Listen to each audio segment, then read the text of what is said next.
deyirlər, amma AXCP-nin üzvləri adı altında bəzi adamlar var, söyüşlər, təhqirlər yazırlar orada. Yəqin ki, onlar çoxları ya bilmirlər, ya bir nəfər deyim, müəyyən orada profillər açıb söyüş söyür və yaxud da ki, kimlərsə öyrədirlər. Axır ki, nəsə də bir kiçik bir kütlədir. Mən indi qoy davam eləsinlər. Mənim üçün onlar əhəmiyyətsiz bir şeydir. Mən sadəcə olaraq bir məsələyə toxunmaq istəyirəm. Demək bilirsiniz, Gültəkin Hacıbəyli Türkiyədə bunu saxlayıblar.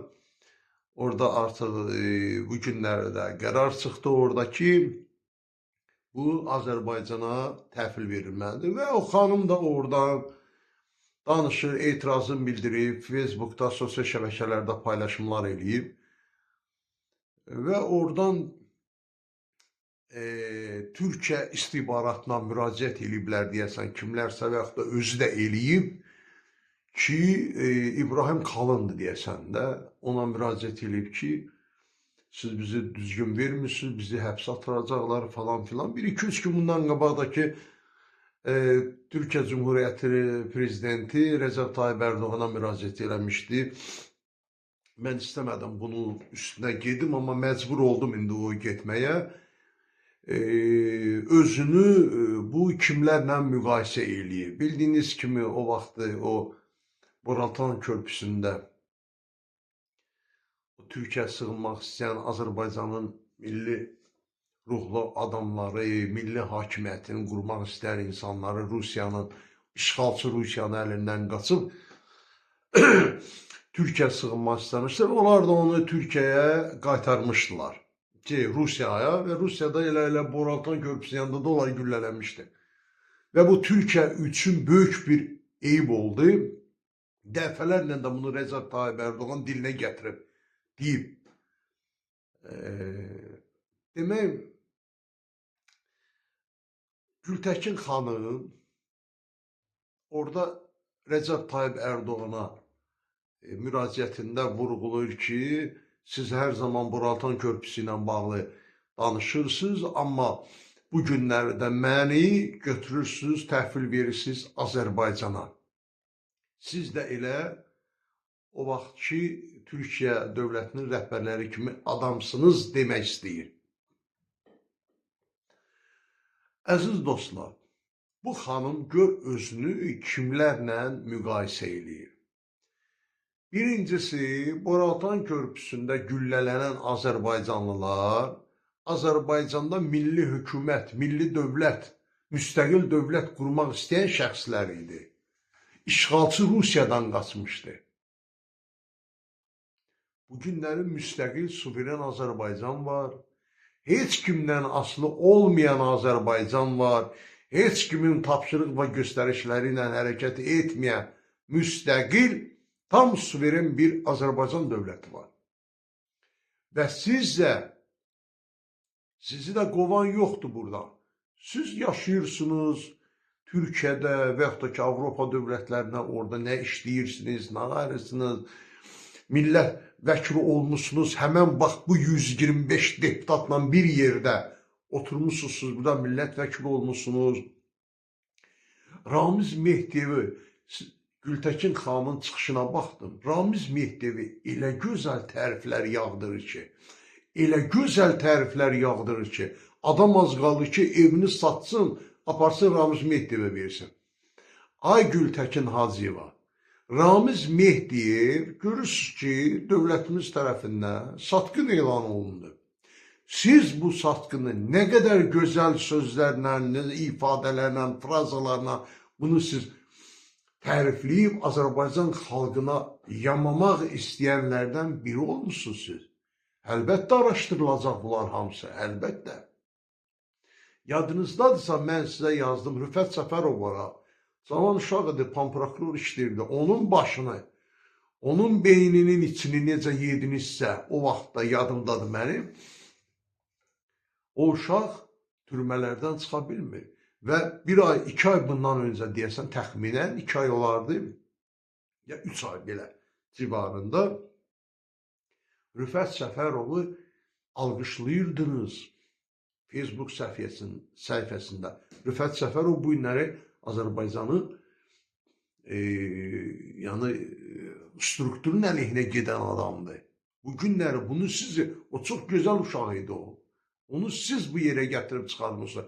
Və Facebook səhifənizdə Rüfəti məddahlayırdınız, tərifləyirdiniz, qoltuğuna qarpız verirdiniz 3 ay bundan qabaq. Mən də orada sizə yazdım ki, o cavan uşaqdır, onun körpələri var evdə. Etməyin, eləməyin. Gedin siz yatın həbsxanada da, siz niyə yatmırsınız? Aha, indi həbsxananın yolu açıldı sizə. İndi Gültəkin Hacıyeva. Buyurun, gedin yatın həbsxanada, görün həbsxananın dadı tamı necə bir şeydir. Nətər olur ki, bizi 3 ildən, 5 ildən beri həmin bu Ramiz Mehdiyev kimlər bizi aparıb salırdı həbsxanaya, 5 illə, 3 illə, 10 illə qalırdıq həbsxanada. Onda siz keyf edirdiniz.